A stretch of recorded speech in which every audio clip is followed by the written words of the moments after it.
where does this guy's brain live? We know where it lives. You're sitting on it. Yeah, exactly. Exactly. Listen, I have to, pull the foot out of the mouth every once in a while. No. Not as much on this podcast, ironically, but I think we've been very good on this podcast. oh, we've been so lucky. Really. Oh, yeah. It's luck because trust That's me, true. there's no skill. I just want a PSA for everyone listening. I am not a trained podcaster. I've never done any radio. I have a face for radio, but never done anything on radio. I don't talk to people on a professional setting very much like this. So There's no Arizona Post certification. yeah, there is none. So There really isn't. here we are. We're winging it, and it's all luck. I mean, all of us are brand new to this. It's not just Yeah. you. Like Yeah. this is Yeah. your first day was my first day. Warren, don't Yeah, get Warren, carried you away. don't You're a count. professional. Yeah, okay. You're a I professional. know. I'm the only civilian here. You're certified. You're used to having microphones and everything. You just put up with us. Yeah, it's true. Welcome to 7 Points, a podcast produced by the Arizona Department of Public Safety, where we talk to different individuals who make our department so great. Whether a state trooper or civilian support staff, every employee has a unique story and path they took to get here.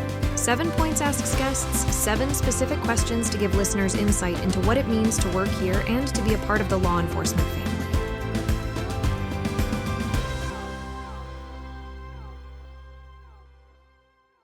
All right. Oh, I'm doing. Oh, Yeah. Shoot, I forgot. I'm See, starting again, this we're one. See, all new to not this. a professional here.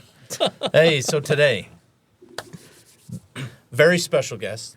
I know all of them are special, but when you guys think of the coolest part about policing, almost everybody thinks of the SWAT team. Which stands for Special Weapons and Tactics. That's true.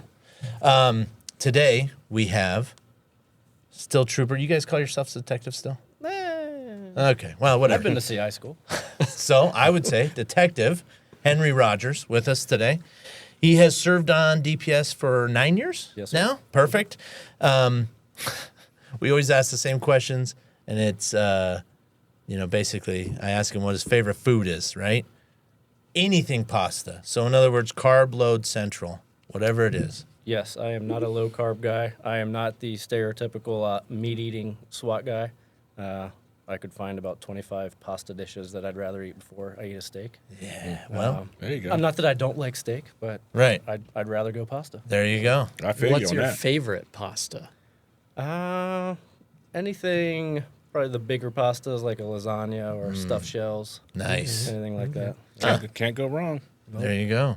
So, I mean, did you marry an Italian woman? That's the I next did not. question. I Oh, married a Indian woman. She does not cook Indian food very often, though, if ever. So I always give my wife crap. She's going to hate me for this because I married an Italian woman. She doesn't make her own red sauce. And I'm like, what do you mean? And I found out after, right? That's right. so You're already locked in. another piece of advice to all of our viewers when you're going to marry somebody. Ask them questions like, hey, do you know how to make your own marinara? And if they say no, you might want to think about another option. I don't know. ragu it is. Yeah, exactly. So, favorite movie is Forrest Gump, and I'm dying to know why. I think that movie has everything you want in a movie. There's romance, there's war, there's personal struggles, there's a history lesson for very traumatic, I guess, time period in our country's history. So I think it has everything that anybody could want in a movie. I tend to agree with you. In fact, there's a part in the movie that I think people miss a lot, and it's at the end, and everybody gets it. But when Forrest realizes that that's his son sitting there watching TV, and the question, because the whole movie you kind of go through thinking this guy has no idea why people are laughing at him, why people make fun of him. Yeah. Oh no, he knows exactly why people are laughing at him. And that's why he asks, Yeah. can't think of her name right now, asks her, he says, Jenny? is he like me? Yeah. And she's like, no. He's awesome. Yeah. He's smart, all that Yeah. stuff. But despite Forrest's, I guess, disability or whatever you want to call it, he persevered in so many Right. different categories. Like Exactly. Medal of Honor winner, millionaire because he invested in Apple. So, Right? despite all that, the perseverance story is Yes. incredible. Very true. So, I love it. Cool. Favorite sport to watch? Football. American football. American football. I have to clarify. College or NFL? NFL. Yeah, I don't put up with the amateur stuff. I'm dying to know your thoughts on the Kansas City Chiefs. Chiefs. Yes. Excuse me. Sorry. No, I think you had my it right. gosh. You had it right. A little slip. So, I mean, listen, first of all, it's not an interception. And that was for sure a first down. That's all I'm saying. Yeah. And for our viewers and listeners, just so you're aware, because this is going to air in a while. Oh, yeah, that's true. We're filming always this the Tuesday after the NFC AFC Championship, so we just watched the Bills. It's fresh on our mind. It's get on our robbed. souls right now. Yeah. So Yeah, listen, and I'm an Eagles guy. Oh, yeah, we Warren's- know. Warren's in a great I'm mood. We I'm a know. Philly guy, so Go Eagles. Yeah. Yeah, we know. I can spell it too. You know, so. Oh, that's a step up. I'm telling you, that's why I said I literally just told my kids this as we watched that game. Right. I'm like, great. Now we have to hear from all the crazy Eagles fans, out there. And I'm like, they're the craziest because you could be walking around downtown Philadelphia, not wearing any Eagles gear. There's nobody in sight wearing anything, Phillies or Eagles. And all of a sudden you hear, go Phillies! And you're like, what? And then somebody's like, yeah, go Phillies! And you're like, what are we talking about? The same way with the Eagles. Yeah. Go Eagles! Go Eagles! Well, the crazy thing too is that those fans, they'll climb the light poles even Yes. after they've had like grease on them. They'll still climb, and it's like, don't you realize how dangerous that is? Yeah. They don't care. It's a strange way to celebrate, I guess. It's Yeah, craziness. And as a Phoenix sports fan, maybe that's what we're missing is a little bit of the passion. Maybe that's what we're missing. But we have to win a little more. Yeah, give us so- something to be passionate about. exactly. So now, who's your team? I am a Niners fan. A Niners. Despite Okay. you're going to ask me this shortly, I grew up on the East Coast, but I think I just grew up watching Niners games. Obviously, they were pretty good in the 90s when I was a kid. Yeah. Sure. So I've been a Niners fan ever since. So back to the Chiefs. They've broken my heart recently. So Yeah. not pulling for the Chiefs. No. Love Andy Reid, but other than that, I'm kind of over it. Yeah. Similar story. I became a Chicago Bears fan somehow. I don't know how, but here I am. Yeah. I'm cursed with it. I have stuck with the Niners through some of the slower years. Oh, absolutely. And despite some poor performances, I won't boo them like Phillies and Eagles fans. Yeah. The amount they boo Yes. their own players. Oh, Right. And and then head 24 coaches. hours later, they're Right. celebrating Right. a Yeah. huge accomplishment. It baffles me. Yeah, it is kind of wild, but I mean, if only we had a resident expert on that. Well, I'm just, I mean, just because we're the ones that threw snowballs at Santa Claus. Right. At any rate, we've spent a lot on this intro here, but favorite hobby? You travel to national parks. Yeah, traveling in general, we try to hit the national parks. This has kind of been a recent development. We over Christmas break this last year, we hit Yosemite, Sequoia, and Kings Canyon. Nice. And it was terrific. And we realized that we've actually been to a decent amount of national parks already, so maybe we just kind of make this a tradition. Yeah. So we just try to hit as many as we can. And my daughter got a little passport book. You get stamped. Oh, in that's each cool. National park, so Yeah. it kind of gives us a goal. So we had incredible time. I encourage everyone to see the country you live in, see the world too. But our country has fantastic so many parks. things. Yeah. All 50 states have something unique. Yeah, so many things. It's incredible to me how many natural wonders there really are. Oddly enough, I went to a wrestling tournament. My son wrestles in Window Rock, Arizona, which it's near Sanders, Arizona. We just discussed that in one of our other podcasts. But basically, it's the middle of nowhere, Arizona. You wouldn't think anything cool was there. We're driving through this canyon. I'm like, this might be the most beautiful canyon I've ever driven through. And it's just unknown. There's nobody that goes there. Yep. And I'm thinking, like, man, what a great opportunity. I'm going to a wrestling match, but yet I get to see all this just for fun. So, yeah, to your point, get out, see it all, because it's out there. Yeah. So Absolutely. that's cool. Yeah. Well, everybody knows 7 points. We do have, for our people watching, we have our questions posted here because that way we don't have to stare at a little piece of paper the whole time. But Henry, tell us about your life before DPS, before policing. Okay. I grew up on the East Coast, as mentioned, in Maryland, Eastern Shore of Maryland, small town, Chesapeake City. I've been there. You've been there? Yeah, Oh, I've been yeah, there. from Philly. Well, I have family in Virginia, like Accomack County. Okay, so you got to cross the Delaware Memorial Bridge, and you're driving through my county. Absolutely. Of There you course. I mean, naturally. Yeah. Oh, yeah. Absolutely. So on the map, it's midway between Baltimore and Philly. Very rural area, the whole eastern shore of Maryland. They say it's the lost counties of Louisiana because it's Yeah. very rural. Growing up on the Chesapeake Bay was fantastic. You've got all the activities that come along with living on the bay: boating, fishing, crabbing, The ponies. ponies down south in Yep. South Maryland. Waterfowl hunting, deer hunting is really good. So much easier to hunt over there. Yep, than right. Arizona. No lottery. Imagine that. Right. So I missed that. So yeah, grew up in a small town, small graduating class at my high school.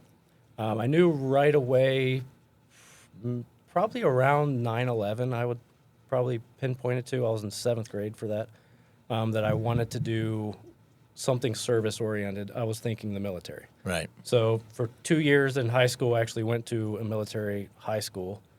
And then for college, went to the Virginia Military Institute, did ROTC there, and then commissioned in the Marine Corps. Did 4 years active in the Marine Corps as a logistics officer, and then got out in 2014, 15, off of active duty, stayed in the reserves, have stayed in the reserves ever since. So did my 4 years initially active duty, and then had a kid in that same time frame. Didn't want to go on that constant deployment cycle, Right. not super family friendly. War on terror was kind of ending, not many troops in Iraq at that point, not many Marines in Afghanistan. So it was a lot of, if you're going to deploy, you're going to go sit on a ship for 6 or 7 months. So I'll keep my foot in the door of the Marine Corps, but Yeah. I'm going to go look for something else in the civilian sector. And I knew I wanted to stay in kind of something service oriented, so I started looking into policing. So yeah, it's really kind of how I started looking into policing. I know I'm probably starting to blend into another question here, but No, that's No, right. it's all good. Well, and Keep it tell going. us more about your time now in the reserves in the Marine Corps. What do you do there? Where you? What's your role there? So I work for United States Northern Command, and that was created after 9/11 to really emphasize on homeland defense. So that's the combatant command that focuses on the U.S., Mexico, Canada, NORAD, the Santa tracker. Yeah. Same command. It's a unique command because it's a dual Canadian and U.S. Command. And so I work there. As a reservist, I'm in a flexible reserve position where I kind of commute to D.C. when it's flexible for me and my unit. And I am a law enforcement coordination officer for them. So they kind of looked at my my police civilian job and was like, yeah, you're probably qualified. And then in the reserves before this job, I did civil affairs, a lot of interagency work, working with all the different Right. federal agencies. So I had that, I guess, on my resume. So that's what I do now. So anything Homeland Defense comes up, I'm there to kind of be the voice for the command to speak to other federal agencies about how the military would respond, if Yeah. they're responding, what we bring to the crisis, and then reverse that. I can tell my command, hey, this agency is going to be doing this. This is what they're deploying, et cetera. Awesome. Right now, that's a hot topic in Right. So in one of the President Trump's executive, whatever they're called, announcements. That's the wrong term, but Orders, One of executive one of his orders. executive Right. orders. Sorry. He actually tasked U.S. Northern Command with like starting to plan to be in charge of border security, which is going to be a big change. So Interesting. obviously we're planning that now as per the executive order. So my military time might be increasing over the next year Yeah. just based on Well, and that new. your home location is going to obviously play into that too, probably Yeah. a little So bit. so now I commute to D.C. I work in the Pentagon and I bounce around D.C. But the fact that I live in a border state, Yeah, they they're might gonna- say, "Hey, we are actually more suited to do something out there." Right. So we'll kind of play that Interesting. by ear. Yep. Interesting. So kind of with that though, can you speak into being a reservist and being a DPS trooper, and how does that work? What's that experience been like? I've been super lucky with every supervisor I've had. They've been flexible with my military time. When I worked on the road, you get, I think it's 240 hours of military leave, which that's for the department. That's pretty standard, probably around most departments, and I think the feds give you that same amount. But that's supposed to last you 2 years, and it's not going to last. For a typical drilling reservist, you owe about 24 drill days in your 2-week training period. It's not going to cover that. So you're going to have to burn some vacation, keep a comp balance. I do those things now. But when I worked the road, my supervisors would let me, like back then I did the typical 1 weekend a month, 2 weeks a year. So on weekends, once a month, I was then going over to California to drill.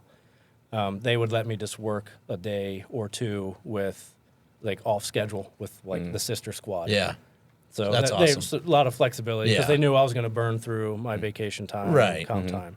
So flexibility on the road, and then now on SWAT, even more flexibility now. Yeah. So it's been great. That's cool. And I've been allowed to, max out my comp time because I generally dip into that pretty often. And in our department, and you can tell me if you agree or disagree, I feel like our department has had a long history with specifically the Marine Corps Reserves and guys working here. I mean, I can think of, just off the top of my head, like 7 guys that all worked here, were Marine Reserve at the same time, or came shortly after. And I love that personally, because each one of those guys has such a unique experience. I say it all the time. I've worked with tons of Marines, tons of Army guys. I love working with those guys. I was not in the military, but I can see how that has shaped them into what they are, and I freaking love it because they're the best guys to work with. So Nice. Yeah, I think it definitely molds your thinking, that you start thinking about bigger picture things than yourself. Obviously, there's the service oriented, and I think our department recruits the military pretty heavily. Just our state, you've got the Yuma Marine Corps Air Station that's close by, Luke there's Marines over there as well as the airmen. So I think naturally, why wouldn't the department look at into the military? yeah. So how does a kid growing up on the Chesapeake Bay end up, I mean, you kind of spoken into you want to do service, so policing lines up with that. How does, a kid growing up on the Chesapeake Bay, goes to the Marine Corps, end up in the middle of the desert as a state trooper? So, growing up, I wrestled as well. You said your son wrestled. Wrestled all 4 years of high school. One of my wrestling coaches was a Maryland State Trooper and a SWAT guy on their team. I think they called the state team, which is their full-time SWAT team. So he was had a big impact on my life, really a kind of a mentor. So when I wasn't wrestling during the off season, I was a mechanic in high school too. I actually did like a little vocational program. I think it was my senior year that I was able to leave school and go turn wrenches at a local shop. Right on. So he knew I did that. So in the summers, my wrestling coach had a business where he owned school buses as well, and they need maintenance during the summer. Right. So I would spend my summers with him turning wrenches on school buses. So obviously developed a close relationship with him. His name was Adam Kunda. You might recognize that name. Interesting. So kind of left Maryland, went and did the Marine Corps thing. When I was getting off of active duty, I was at Camp Lejeune, North Carolina, Jacksonville, North Carolina. I knew I wanted to move west just because I had never seen out west. I wanted to go see what it was like. You were sick of green. Sick of green. Now I kind of miss it, but wanted to go see what it was all about. Looked at California. It's beautiful, but I didn't think I could afford to live there. So stopped one state short, I guess. When I was transitioning out of the Marine Corps in 2014, started talking to Adam Kunda again. It's like, hey, I think I might want to go into policing. He's like, hey, I used to tell you about my brother, Matt Kunda. He lives in Arizona. He's a trooper out there. He's on the SWAT team, and he loves it. Yeah. It's a great department to work for. He has so much fun. Like, why don't you get a hold of him? So reached out to Matt. came out here for the out-of-state testing process where they kind of let you do all the testing stuff in like one day. That was my first time actually meeting Matt. So we basically stayed up all night and talking about how he loves the department and really sold it to me, and I was super excited. Did well on the testing process. Went back to North Carolina, drove cross country to live out here, just really banking on, the department's going to hire me. Why wouldn't they? Took a little bit, as it does. Yeah. So when I first got out here, I was a delivery driver for Lowe's, which was actually good because it got me kind of intro to Arizona summers, moving appliances around. Oh, I'm that like, was fun. so That was fun. this is what it's like. This is the dry heat they're talking about. Right. And I did. I learned the roads that way. Yeah, too, absolutely. right? Actually got a ticket from DPS during that time for using my phone to navigate while delivering appliances. I'm like, how else would I That's do it? funny. But, Which East Coast roads compared to Arizona, like Arizona's easy. yeah. Because I most of figured the that out. roads, they go two directions each. Roads on the East Coast, man, they're everywhere. Yeah. I don't even know how they came up The with grid them, so- system out here is nice. Yeah. And roads Yes. are so much wider out here. Yes. Yep. Most definitely. So, for a couple months, worked at Lowe's just to make some income while DPS was doing my background and all that stuff. And then, it was July of 2015, said, hey, you're hired. You're going to be starting Sweet. the academy. And then graduated the academy class 482, I think. That sounds right. Graduated and became sworn in December of 2015. Nice. So really, the original question, how did you become a cop in Arizona? Give credit to Matt Kunda for... Yeah. Well, and side note, I don't, as the kids say, I don't want to glaze Matt too much, but he's definitely one of the best dudes in this department. I mean, for sure. One of the best captains I've ever had. And that's the only time I've ever worked for him. But, man, if there was an opportunity, it's like, hey, you can go work for Matt. I'd sign up. I don't even care what unit it is, honestly, at this point. So, great guy. Yeah, absolutely. Absolutely. I only worked for him for a short amount of time, but yeah, absolutely. I'd say the same thing. Agreed. So, I mean, there you go. I mean, why'd you choose DPS? That's awesome. So, tell us about your current role at DPS. Current role on the SWAT team, one of the full-time members. So we've got 20-ish members on the team. I think 18 of us are full-time, something like that. And then there's a small part-time contingent that we're trying to grow more. Didn't always have a part-time team. I guess that has kind of come and gone over the years on the team. Kind of reinstituted part-time maybe 2 or 3 years ago.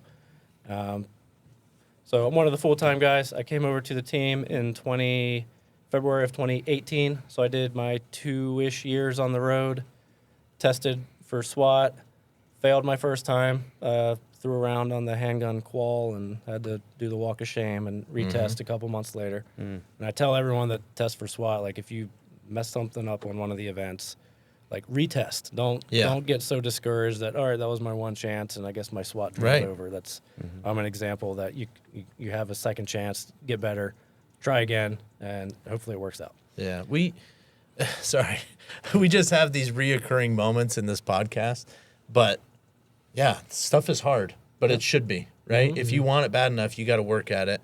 And I tell guys all the time, don't just test once. You got to test multiple times because you're going to get better every time. You're going to learn something every time you test, and then you're going to take that into the next one. And honestly, if maybe you weren't the top guy, maybe you just weren't. You may have thought you were. By the time you're done testing a couple different times, you've learned enough. Okay, now you are the top guy, and it's going to make you that much better. Hard things are good for you. And it shows the leadership of the unit you're testing for, that this guy's tested multiple times. He's gotten better each time, hopefully. Yes. Yeah. Like, that's dedication that we're looking for, right? Yep. And I think a lot of guys put a lot of shame and embarrassment on themselves, thinking, oh, I'm so embarrassed because I failed and I didn't do well, and they're going to remember this. And it's like that. I know at this agency, that does not exist. To my knowledge, it doesn't exist. We just said, the leadership is going to respect the fact that you're continuing to come back, that you're continuing to try, and that you're trying to make yourself better and you're trying doing to things improve. to get better at it. Yeah, nobody's gonna hold it. Yeah, I mean, we're all cops, so we're gonna mock each other a little bit. That's just that's just part of the culture. But it's in a loving, brotherly way, not a you actually do suck at this because you failed. Like no. Yeah. And a lot of the times, those people that make fun of you are actually gonna say, hey, how can I help you? Yeah, Let's work on this. Let's get you through this so you can get in there. So yeah. And every work group at our agency, every agency in the country is short on personnel. So we want people. Yeah. Like people think like I'm not even going to bother testing. They don't want me. We want you because we need you. And we're short. And I'm sure everyone is short on people. So we want our candidates to be successful. Yeah, absolutely. So I know it's not on here, but can you kind of give us a brief overview of DPS SWAT? What is it? I know you spoke a little bit about the full-time, part-time thing, but what does it consist of? What do you guys do? What's your kind of operating, what do you guys do? Is it like the TV show? Exactly. The show that was modeled after you, right? Right, exactly. So I guess we'll start at the origin of the team. Created in 1979, late 60s, 70s, a lot of departments around the country created SWAT teams to start resolving more complex issues that normal cops weren't trained or equipped to deal with. Sniper incidents, public unrest back in those days. So a lot of agencies were creating SWAT teams back then. So 1979 was our team was created. Now moving fast forward to today, again, about 20 personnel on our team, mix of full-time and part-time. We have 24/7 tactical coverage for the entire state. So that means we could be doing stuff here in Phoenix, a mile from the office today, or we could be called to any far corner of the state, like right now. So a lot of travel involved in our unit and responding for hours and hours and hours. Running code 3 for 3.5 to 4 hours is not fun, but it happens. So a lot of our work is in the metro area, in Metro Phoenix. I'd say 70% of our work is in the valley, and the rest is kind of all across the state. A lot of our work is high-risk search warrants. They can be for subjects with extensive criminal history, if there's known to be firearms involved. If it's narcotics-based, in our state, you don't have to pull too many strings in your investigation to realize that it links back to a cartel, a transcontinental criminal organization, and they tend to guard their product. So those are high risk, so work groups usually call a SWAT team to deal with those, so that's why we exist. Other things we will deal with is barricaded subjects in structures or vehicles. Manhunts, if you think like a rural setting, a bailout from a pursuit, and subjects run into the desert or the forest, we're trained and equipped to deal with that. And the biggest thing about SWAT is I'd like to kind of shut the door on the idea that, SWAT guys are cocky and stuff. Like, the only thing that makes us more successful, I guess, is we have all the time in the world to train, and we have a pretty substantial budget to equip ourselves. That's the only difference. So we are blessed. I know troopers will complain that they don't have a whole lot of time to train, can't make it to the range a lot, but we spend our 40 hours a week. Like we could train the entire week, and that's common that we'll go to 40-hour training courses. So we have the luxury to train a ton in all the different disciplines, firearms, using all the tools. And then on the tools, we just have all sorts of gizmos and gadgets that normal cops don't have, and we can solve problems safer by using our tools. So don't want to, some SWAT guys can get that arrogance, and hopefully I'm not that guy, and hopefully no one on our team has that arrogance that we exist to resolve, like the SWAT's mission is preserve life. And that's something else that guys don't understand, especially the public. It's SWAT guys, they got big assault rifles and military equipment that you wouldn't think that their job is to solve life. And most of the time, this life we're saving is, it can be the bad guys. Yeah, that's one thing looking at just as a civilian, the more training you guys get, the better it is for the public. I mean, when it comes to a certain situation. And all of the kind of the police videos gone wrong that you see on the internet, you can almost pull it back to that guy, you can tell, didn't have training. And I'm and maybe not his fault, but yeah, just didn't not have his the fault, training but- that he needed. Yeah. Yeah. Some departments, I guess, take training more serious than others. There's budget constraints, obviously, in facilities and everything else. But we have that luxury of training a lot, so that's why we're successful. Yeah. As a investigator, and I've utilized you guys a lot in my career, and every time I would do it, somebody would say, well, why don't we just go serve this search warrant? Why don't we just do that as a work group? Because sometimes we do, right? You guys are either not available or it's just not a high-risk search warrant that we're serving, so we can go do it. No big deal.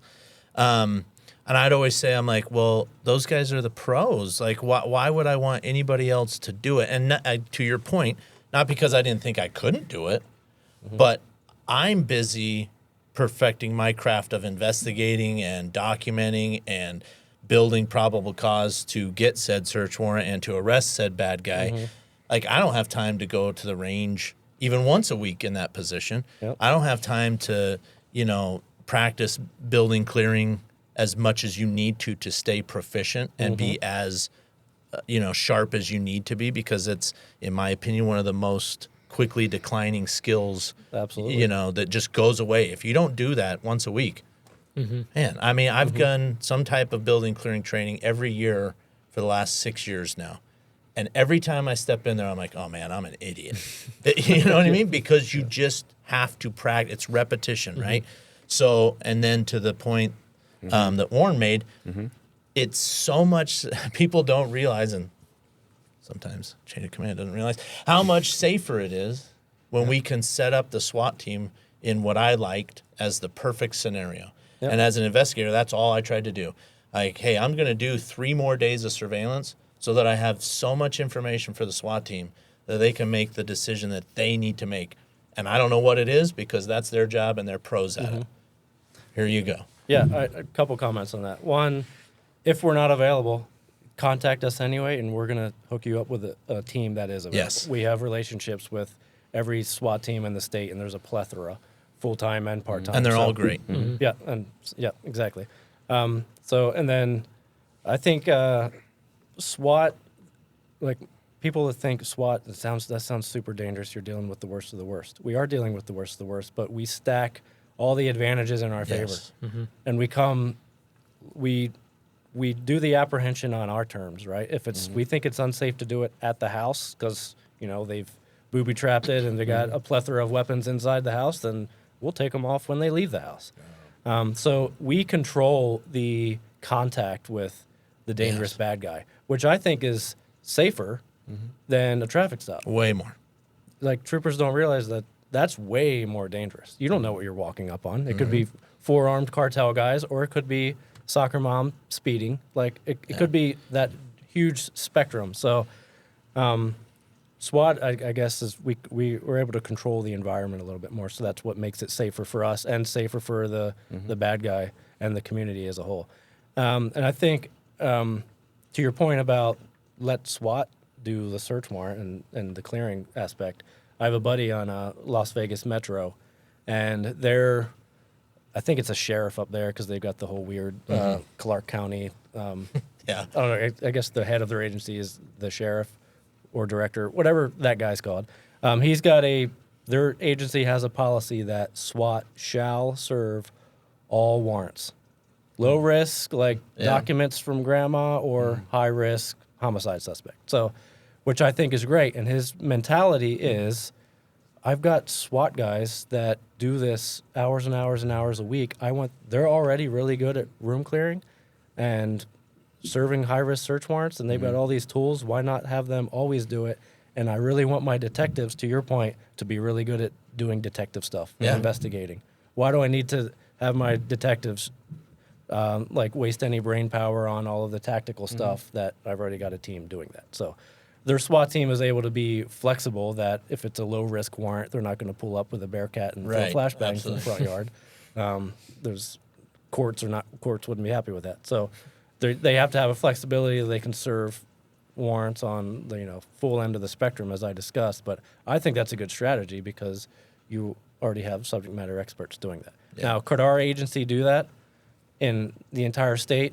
Probably not. Yeah. Because if we're serving every single warrant, I think you'd have to triple our team and figure out how to fly us around instead of us driving, which that'd be a huge logistical nightmare. But I think you could do something like that policy-wise, maybe in the Valley. Yeah. So. And I think, and correct me if I'm wrong, the little knowledge I have of SWAT, because I've never served there or anything like that, but so much, I'd say the majority of your equipment, people see the big armored personnel carrier, they all that stuff that you've got that's big and scary looking. So much of it is actually dedicated to, like you said, preserving life and being less lethal. Yeah. Mm-hmm. You guys aren't going into a situation, certainly not hoping and not aiming to kill somebody. Just like any officer, we will take action, lethal force, if necessary. But again, like you said, your goal is to preserve life, and so many of your tools are there to help that, not to do the opposite. Yeah, and it's creating that distance and standoff that we're all kind of taught in the academy.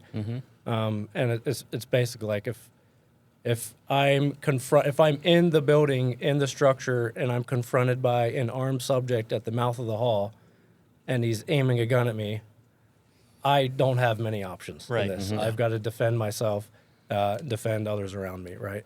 But if I am outside behind my armored vehicle and I see him with a drone, now I have options. This doesn't need to be a lethal encounter right now. We have time, we have distance, and it's potentially saving his life. So maybe we can make a switch in his brain that it's time to drop the gun, time to give up, and actually we just saved his life because we're not right up on top of him creating our own jeopardy. Yeah, absolutely. And we have lots of tools for that, different cameras, drones, robots, all sorts of stuff that we use. Yeah, the best equipment out there, I guess. Huh? Yeah, and I think we're super blessed. So looking at obviously we have relationships with other teams in the state and going to conferences and seeing other teams that equipment wise, I think we are top tier. Yeah. We're super blessed in what we own as far as we have a Rook, for God's sakes. If the public doesn't know what that is, it's a up armored, basically Bobcat skid steer that we can rip a house apart if we need be, and it's ballistic. So we've got 5 Bearcats, drones, like a robot dog, Boston Dynamics robot dog that we can send that in. It's awesome. That dog is incredible. Yeah. My goodness. So tools wise, we're happy. Yes, absolutely. And again, even the training, I've said for a long time, and this is just, I've been blessed to work in some work groups where I got to go train with other states and federal agencies and all this stuff. And I've always felt like we as a state agency and just, Arizona Post certified agencies here take training so seriously. And I think that we have some of the highest trained troopers and officers in the entire country. That's just my personal opinion. That's not dogging on anybody. That's just, I've seen how other states do some stuff, and I'm like, man, we're lucky. There's stuff that even as a trooper, I got trained tactically that I'm like, man, nobody talks about this anywhere else but us. And we're doing that stuff. So it's super cool. So technology, training, I feel like I've always said it, and again, word of the kids, right? Like the what's the Skibidi toilet Riz or whatever. Toilet, yeah, whatever that is. But no, like I don't mean to glaze you guys a ton, but I've always felt like our SWAT team was the best, and I loved feeling that way. Like especially when I knew I had a case that was super important. I got a guy that's out here shooting at people, and I know for a fact that's him, but I got to get him right. I knew that if I called you guys, I'd sent my request form over, it was going to get done right. And that's awesome for me as an investigator. So, yeah, I think professionalism, our team has always impressed me even before I came onto the team. And our team has had personnel changes, a lot, which a lot of teams do. Right. And I think we've tried to maintain our professionalism throughout that whole process and strive to be one of the best teams in the state. And our team is unique because we have to be super flexible. Like if you look at one of the city agencies like in the Valley, 99% of their work is high-risk search warrants in an urban environment. So you can train to that, you can equip yourself to that, but we have, again, 24/7 statewide coverage. So we have to be trained in a gamut of stuff, urban, rural, and we have to have tools to be able to, survive in the desert and use in a super austere environment, and then for a standard residence here in Phoenix. So It's a lot different walking onto a 3-acre property where the house is in the middle than a 60-foot by 100-foot property in downtown Phoenix. So. Yep. So can you speak into kind of the makeup of the team? And I'm even curious because I know it's changed over time. I remember years ago, I think when you and I both applied for EOD that we've talked about, you could put on the application, did you want tactical team? Did you want sniper? Did you want EOD? And it was all kind of broken down. Mm-hmm. Now, to my, again, limited knowledge, it's not quite the same. How does it work on a SWAT team now? So taking a step back a little bit, so SWAT is in the Special Operations District. So you've got SWAT, and then you have EOD, and they're all led by Captain Webb.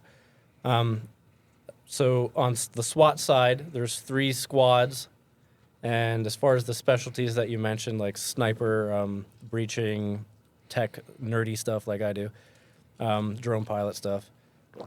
In your first year, we really try to get everyone through their probationary year on the team as just be a good SWAT guy. Learn all the typical new guy stuff. Learn how to drive the armored vehicles, for God's sakes. Learn how to move around in a building safely. Get good with your firearm. And then generally at that year mark, we start asking guys like, hey, what specialty would you like to pursue potentially? And it's going to be needs of the team. Like if every new candidate we got wanted to be a sniper, we'd probably have to tell some guys like, hey, can't all be snipers. Yeah. You're going to do some breaching for a couple years, and if you want to transition later, maybe you can. So after that year mark, we start, guys that want to be breachers, we start sending them to more advanced breaching schools, explosive stuff. Same thing for sniping and for UAS robot stuff like I do. Right. So that's kind of how we're organized. Everybody on the team is a SWAT operator first. That's kind of unique, I guess. So on some teams, like snipers will only do sniping. Like they won't ever actually go into the building, so they can just really focus on operating their gun and observation stuff and intel collection, and that's all they do. We are all versed in just the basic SWAT stuff, and then some of us have our specialties.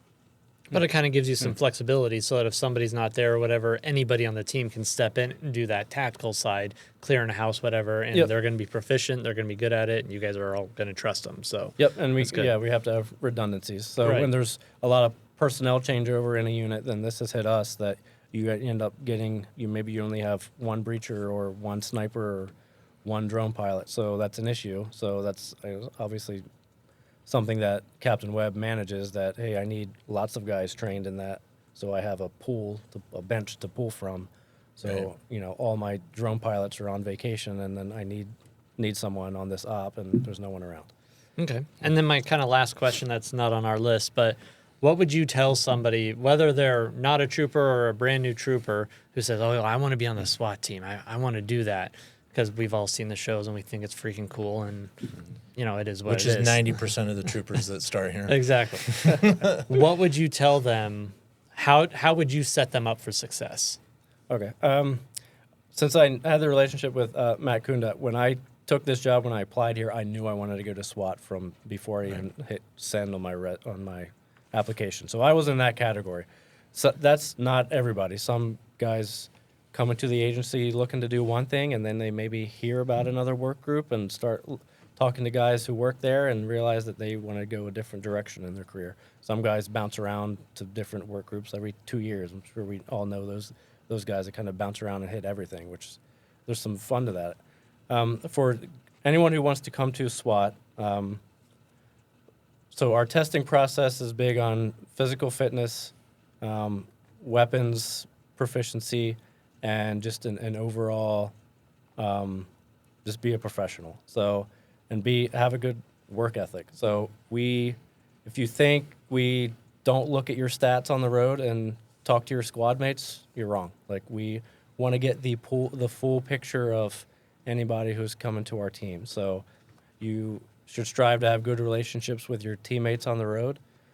You should be taking the initiative. You should be leading your squad in various stat categories. You should strive for instructorships. So we know, because when you come to SWAT, you're going to be turned around and asked to teach the department, right? A lot of the building clearing you've had is from SWAT, so we get leaned on to do that. So if you're already building your resume as far as instructorships, that's going to look good for you. So those are just some of the things that you can be working on. And then I encourage, if you want to come to the team, even if it's not now, maybe like in 2 years, build a relationship with someone on the team. Come to our office and hang out for a day. We've had guys TDY on the team for a day, a week, a month, 3 months, just to see what it's like. And if after that month you're like, nah, you guys get called out a lot, like I don't know if the family life can handle this, or, you know, I don't like this or I don't like that, then at least now you know that, all right, maybe I hold off on that chapter of my law enforcement career and I explore something else. So we have an open door. Like, I encourage guys to come over. I guess it can be intimidating, especially if you don't know anyone in the unit. But if you're watching this podcast, you know who I am. Look me up. Find my badge number. Send me an email, and because I'm one of our training coordinators too. And then something else that the unit is going to try to do over the next year, which I think is a fantastic idea, is we're going to try to lean into training the department even more. So traditionally, we've done a basic building clearing course for the detective school for all of our detectives in the agency. We're going to lean into that and then open up a course for highway patrolmen as well, and then different firearms days, and all the breaching subject matter experts are on SWAT, so I think we owe that to the department as well to share some breaching knowledge, because if you're a trooper in the metro area, you have like lots of SWAT teams at your disposal, lots of different agencies, lots of tools. Backup is 30 seconds away, hopefully. But that's not everyone in our agency, right? There's lots of troopers out there with 45 minutes of backup. They're clearing structures all the time with county. And how much structure clearance training have they had? Probably nothing since the academy. We're teaching lots of active shooter and over the last year, and how much breaching equipment and breaching training is out there. So I think those are gaps that our team will potentially fill. And that's going to be a recruiting tool for our team. So if you don't know anyone on our team, you haven't met us yet, maybe you'll see us at one of these trainings, and that'll get the conversation started. Yeah, nice. Well, I forgot where we left off, but I think we're at favorite part. I think so. Favorite part? Yeah. Favorite part about the department? I think we kind of hit on this. I think we're blessed on training and equipment on the team and in the department as a whole, but I love the flexibility in our department. So if you want to be a cop in like a city environment, you can work and put job interest cards and work your butt off to come to a big city and, super high stress, high call volume, rush hour in Metro Phoenix or Tucson, right? If you want that rural environment, huge kind of stretch of highway, kind of want to be a solo trooper, kind of be a problem solver and do everything yourself, there's lots of remote areas in this agency that you can work at. Lots of specialty groups. SWAT is just one of many. You had an aviation guy in here before me, so you can go into the medical field. You can do aviation, canines. You can run podcasts, for God's sake. That was my goal. Or when I let the came to podcast DPS. run us, whatever. So I think, and obviously the whole criminal investigation side, you can investigate, highway shootings to narcotics to gangs, like huge plethora of areas to work for in this agency. So if you come into law enforcement thinking you want to do one thing, like I want to be a narcotics detective, you have opportunities here. If you look into that and realize, actually, I really want to go work on helicopters, we have that too. Yeah. So there's a lot of flexibility. So absolutely. Is being in SWAT what you expected, or did anything surprise you? I think it is pretty much how I was envisioning it. Yeah. Okay. So would you say being in SWAT is your dream spot at the agency? Or do you have a goal outside of SWAT? No, I think this is it. I love the flexibility of the agency and of our team. Like, Yeah. if I want to go to the range today, I'm going to go to the range and shoot as much ammo as I want. If I want to go work on room clearing tomorrow, I'm going to go do that. If I want to go get them on surveillance today, I'm going to hit up one of my buddies and be like, hey, do you need bodies? You probably do because you're short. Yeah. Everybody's Yeah. short. I'm going to come help you out. If I want to go down to Tucson and train with our part-timers down there, then I have flexibility to go down to Tucson for the day and train with them. Get to train all over the state and travel all over the state, so there's huge flexibility. I haven't even mentioned, like, one of SWAT's missions is to support highway patrol. So if I want to go help highway patrol today, and I'll do it. And I get to do all the fun stuff that, like, I'm listening for hot calls and pursuits and things that hopefully my tactical expertise would help with. So huge flexibility, and I think that's terrific about our team, and I'm glad we're able to have that freedom. So to answer your question, nope, don't want to leave the team. I'm super happy where I'm at. A lot of people have asked me, do you want to promote? Because I'm a major on the Marine Corps, so I've got some leadership experience. At this point in my career, I'm not really looking to do that either. I'm super happy. I was gonna say it's an interesting kind of dichotomy that you have here, where on the Marine Corps side, you're a leader, you're a major, you're being looked at for all these things, and you are an expert in all these things, and you're working the freaking Pentagon. On DPS, don't get me wrong, nothing against a trooper that's at the lowest level or a detective at the lowest level, but it's just you've got two kind of polar opposite sides, where you're working at the highest levels here in the Marine Corps, and then at DPS, you're working at the most simple, still equally important. Don't get me wrong, nothing wrong with it, but it's just kind of that opposite, and that's your life. That I just have found that very interesting, just learning about you here. Yeah, so. I think you can be a leader wherever you are, regardless of your position or rank. And Sean Armentrout, who just retired, he spent many decades on our team as an operator and a negotiator. He said it good at his most recent retirement ceremony. It was like he decided a 30-year career, I think, some incredible career, incredible accomplishments, never promoted. But you look at him and, like, he has touched lots of troopers in this agency as an instructor and then just working alongside with him. So he's a leader, but he never put stripes on to do it. So Sometimes the best ones. Yeah.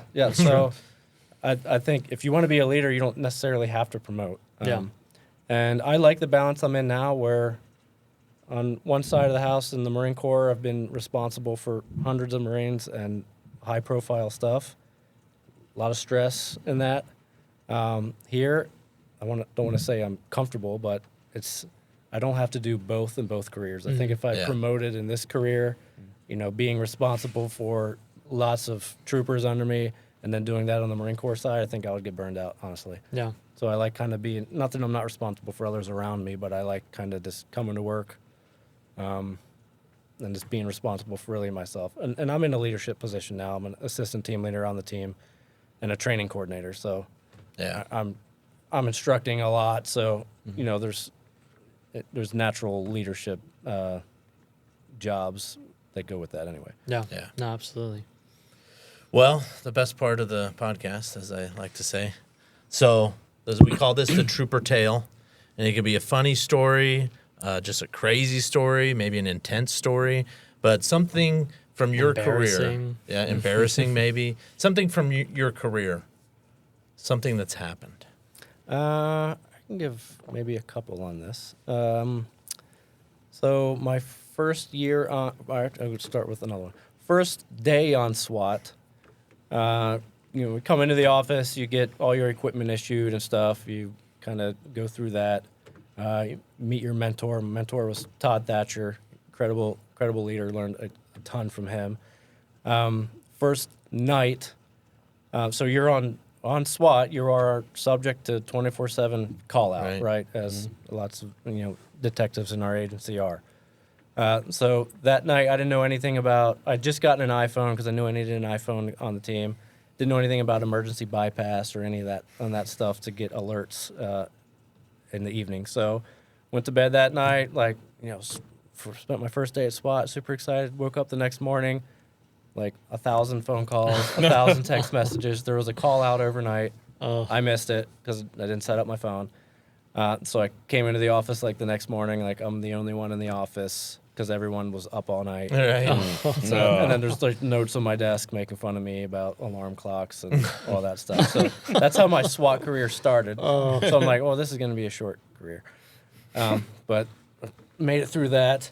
And then on my first year in SWAT, generally you have to show some proficiency and some knowledge to actually be on the entry team to go in the structure, right? You kind of, not that you need to earn your way in there, but you need to show that you're safe and you're safe to those around you. Right. So in my first year, I had a really good opportunity to be on the entry team for the first time. It was a barricade. It was a 101 with a knife. We were covering for Phoenix SAU. It was somewhere in Phoenix here. It was a 101 who had a female, using acronyms here in radio talk. Female that had a knife. She was under arrest, refused to come out of her trailer. Phoenix Patrol called us because that's a barricade. So we were going to go to a gas plant, introduce TS or CS or tear gas into the structure to get the subject to submit and come out. And I was like set up on the trailer, ready to go. They were about to deploy the gas plan, and I knew I was going to be on the entry team based on where I was on the property. And my gas mask is in my vehicle back at stage. No. So not only am I not going to make entry, which is going to be like one of my first opportunities, I have to pull myself off like completely, tell my team leaders like, hey, when you gas the trailer, I'm going to be hurting. So I'm going to need to like back out and I need to leave. So that was obviously embarrassing and I missed out on a good opportunity there. Just one more story. One of our longest days on the team, it was over a 24-hour day, and we had a search warrant in Tucson in the morning that I planned. Then we had a search warrant in Mesa here in the valley later in the morning, late morning, and then we got a call for a barricade in Winslow. So some of us, we drove to Aviation and got on the governor's plane that sits like 6 or 8 dudes or whatever it is. I don't know if we still own that plane or not, but they flew a couple of us, like 6 of us, up into Winslow, landed at Winslow Airport. Some of the snipers went up via helicopter, and the rest of the guys had to drive up. And we ended up basically pinning this guy down into a house, started ripping the house apart, and then intel comes in that he's in the attic, and he has a backpack full of grenades. So we're like, and I'm thinking to myself, one, I'm at like 24 hours now, so I'm super fatigued. Right. Started, in the morning, southern part of the state. I'm finishing in the northern part of the state. Huge temperature change now. It's freezing up in Winslow. And I'm like, all the training in the world, like, there's nothing I can do with a guy dropping grenades on me from the attic. Like, right. I can't train my way to perfection to deal with this. We ended up gassing the house, making entry, seeing where he went up in the attic. As we started kind of probing the attic and introducing gas up there, he jumped out one of the attic slots, runs around the neighborhood, kind of almost back towards our command center, which was interesting. He had a backpack. Bunch of cops tackled him. Luckily, no grenades in the backpack. Yeah. He was arrested, I guess, years ago for possession of a grenade, and that's kind of where the intel started. But that was like one of those days where, like, I guess back to your question of was SWAT what you expected? Like, Right. That day really tested your endurance. We used pretty much every tool in our toolkit throughout that day.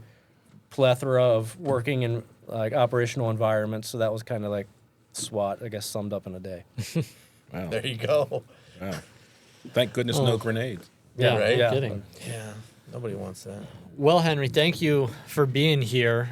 This has been a great conversation. I appreciate all the insight that you've shared about SWAT, about getting there, your experiences there. That's what this podcast is about, is to get that information to people who, whether they're at this agency or they're civilians looking at law enforcement, and they say, yeah, I want to join SWAT. Well, now they know a little bit more about that process and what they can do to succeed in that process. So thank you for being a part of this. To all of our viewers and listeners, Thank you for being a part of this episode. Please like, subscribe, follow, whatever it is on whatever platform you follow us. And we will see you on the next one. Thanks. Yes, sir.